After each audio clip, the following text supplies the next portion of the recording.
Are we facing down a wall of retcons, or is this just the next step in Warcraft's story? That's a debate that's raging in the community right now. It's leading to people marshalling references, pulling quotes from decades-old novels, destroying each other in forums and on Twitter. It's a fight for the life and soul of the game. So you may be wondering, what's actually got people fired up? Well, it's whether or not Turalyon is a light-based, to not say the demonetization word, National Socialist. Or rather, the way that Blizzard are implementing the story of the light in the Midnight expansion.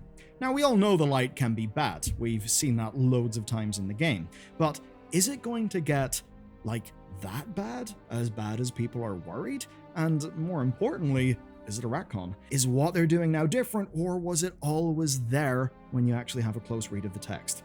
Now, you may know Turalyon as a light-forged paladin, the guy that we found in Argus, the one we've been fighting alongside ever since. But you may not know his kind of glorious history. It was at Blackrock Mountain when Anduin and Lothar died. It was Turalyon who stepped up and defeated Ogrim Doomhammer, who ended the Old Horde and saved Azeroth. But that is where things get controversial today. That pivotal moment, the one that defined his entire character, has perhaps been changed. During Arator's Journey quest chain, which is a campaign chapter that delves into the Light's history in the Midnight expansion, Kurdran Wildhammer and Danath Trollbane, two big boys from the Second War, they tell the story rather differently, and analyzing what they changed reveals exactly where this is all headed. Quick sidebar though, because I think there's something that's exhausted both of us. That's the constant juggle between dead batteries and random cables everywhere, and that is where UGREEN's latest trio sorts everything out, and they've sponsored today's video. First, I've got to show you their 20,000 milliamp hour, 160 watt power bank. It's got a built-in retractable cable, which means no more cable archaeology in the depths of your backpack. It extends, charges at 100 watts, and retracts cleanly. Plus, you get a 65 watt USB-C port for dual charging at 165 watts total, which would sort out your MacBook and your phone simultaneously. And at 20,000 milliamp hours, that's 3.5 iPhone charges and 1.3 MacBook Air charges. All awesome. But it gets even better because this is the 65 watt foldable wall charger. It's tiny, 2 USB ports, 1 USB-A, and it's all in a package smaller than the original 61 watt MacBook charger that's only got 1 port. Yet this one can charge 3 devices at once, and it folds flat for travel. There's always one of them living in my bag, but over under my TV, well, what lives there is the Steam Deck dock. It is awesome. 4K 120 over HDMI, 100 watt power delivery, gigabit Ethernet, plus USB-A and C ports. For me, I just use my ROG Ally. It's great. You just plop it in and basically have a full gaming station. It also looks fantastic. It's aluminium. It helps keep everything stable and cool. And the ultimate thing is that UGREEN's price and performance is just unbeatable, and that gets even better with up to 40% off on their current sale. These are just great practical gifts that'll actually get used, and you can find them at the links in the description, and you check them out before the sale ends. To understand whether this breaks the lore or is just fulfilling foreshadowing, we first need to understand what the hell's actually happening to these characters. And that's because what's now called Lightblindness isn't just corruption. It's actually something particularly specific. Now, in Midnight, Xal'atath attacks the Sunwell. We all know that. It's basically the thing that starts the expansion. She is super powerful, and it takes this desperate prayer from Liadrin to save the city, the one that we see in the cinematic. She calls the light, but she does not fully understand what she's actually done in calling the light. And that's because after the Sunwell is saved, an immense light beam basically plugs the void well, but there are consequences from this.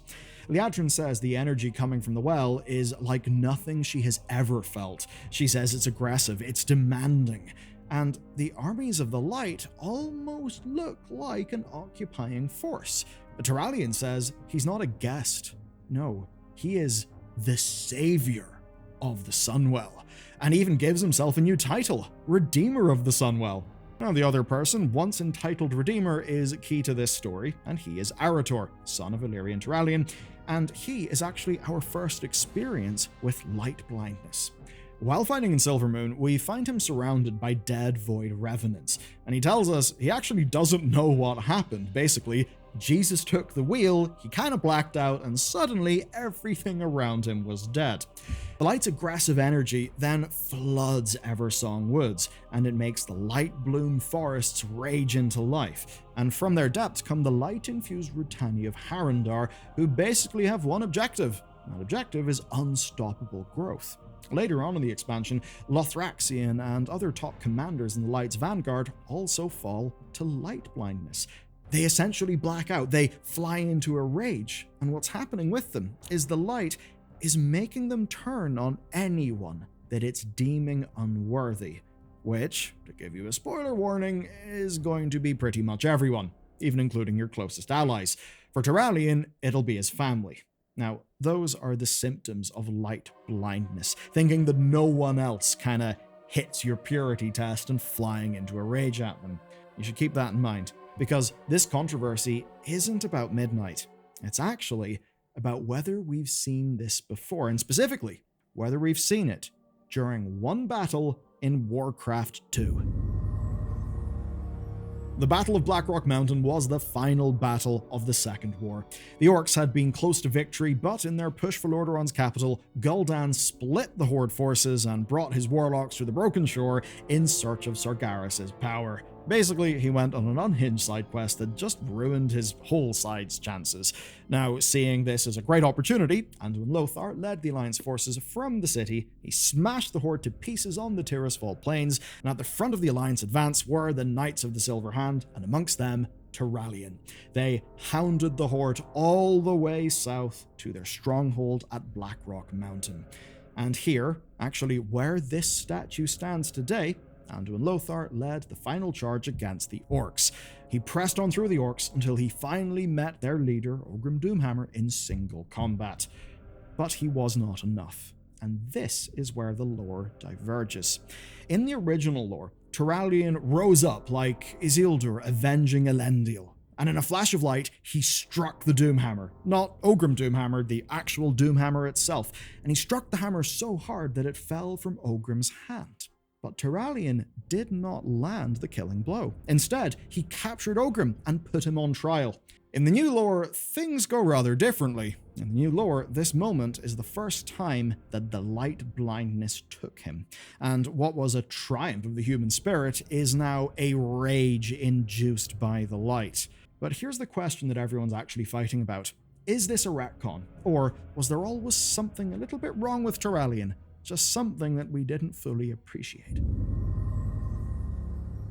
To answer our question, you need to understand what Paladins actually were during the Second War, because the Paladins that we see today are on a spectrum between the big crystal dudes from outer space and the plate-clad light Avengers from the other side of the world. But the original Paladins were more like warrior monks, knights and priests who joined the Order of the Silver Hand to fight the old Horde. Some were chill, but most actually were not. You probably remember this guy, Uther. Nice guy Uther, you know, the guy with all of those Hearthstone voice lines that always turned into memes. But you may not have known that during the Second War, he brutally put down a peasant rebellion. It happened in Tyr's Hand, he put the rebellion down, and he moved the Knights of the Silver Hand in to make sure that it didn't happen again. But the thing is, the Silver Hand kinda just stayed around. They never left.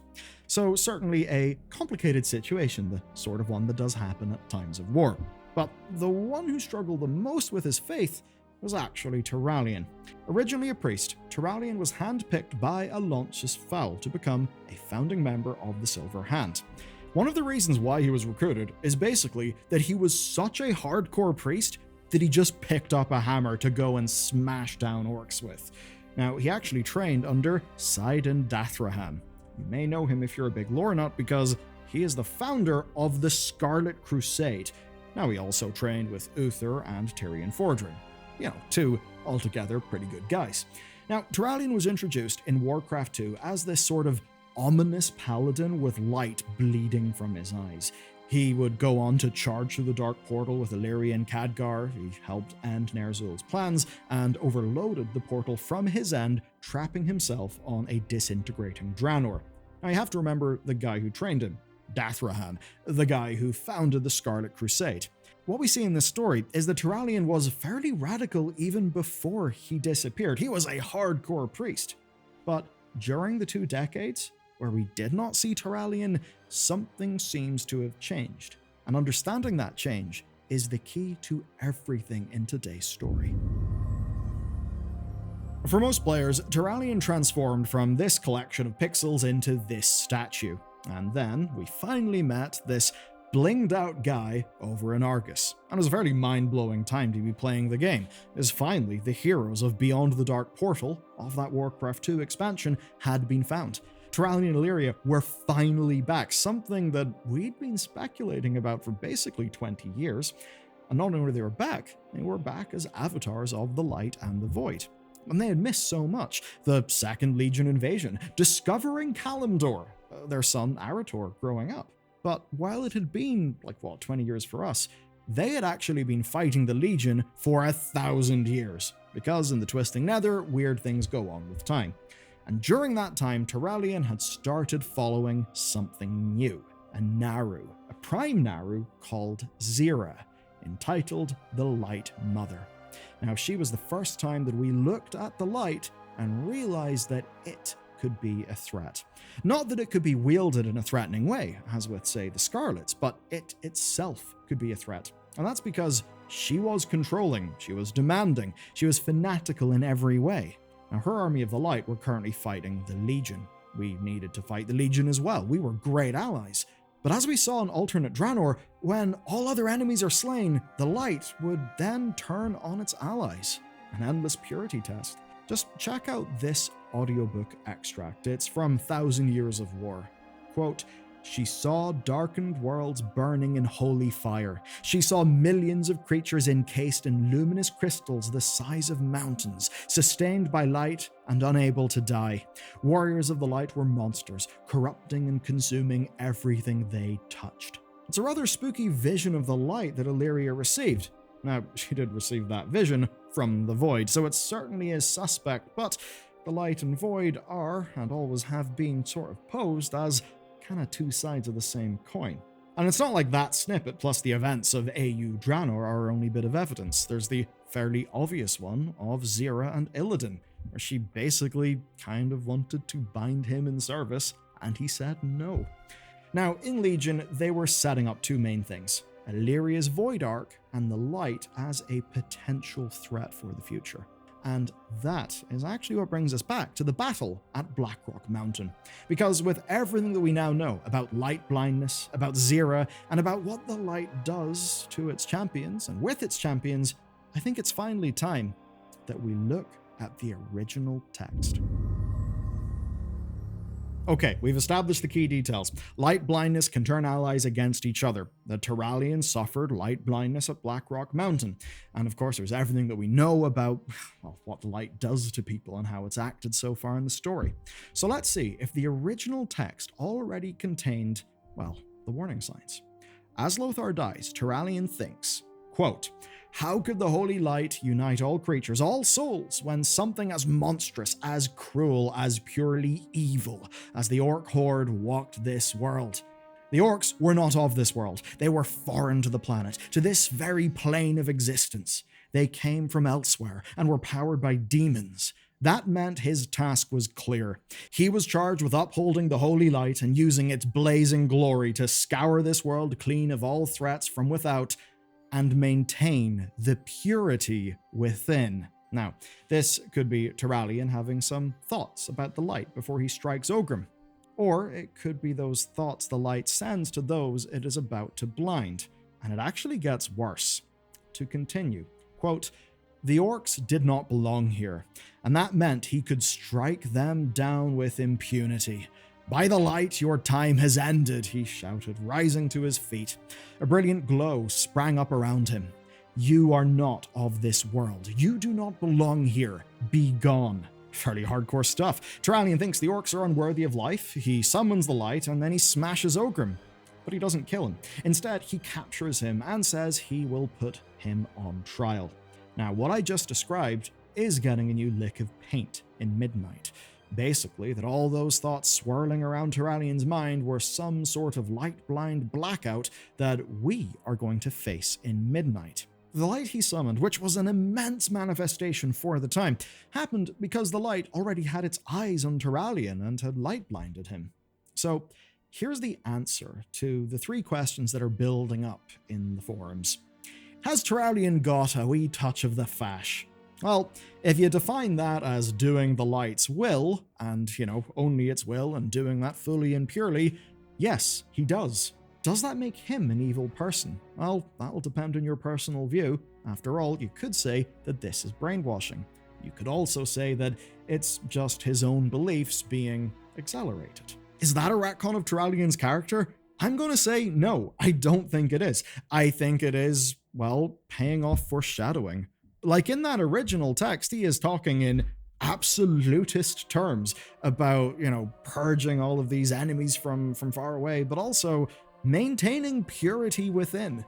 And that is the kind of thing that, is pure lightblindness, turning on your own allies because they're not pure enough. That's set up. It's established in the original text. I don't think carrying that plot thread forward for Turalyon is some massive betrayal.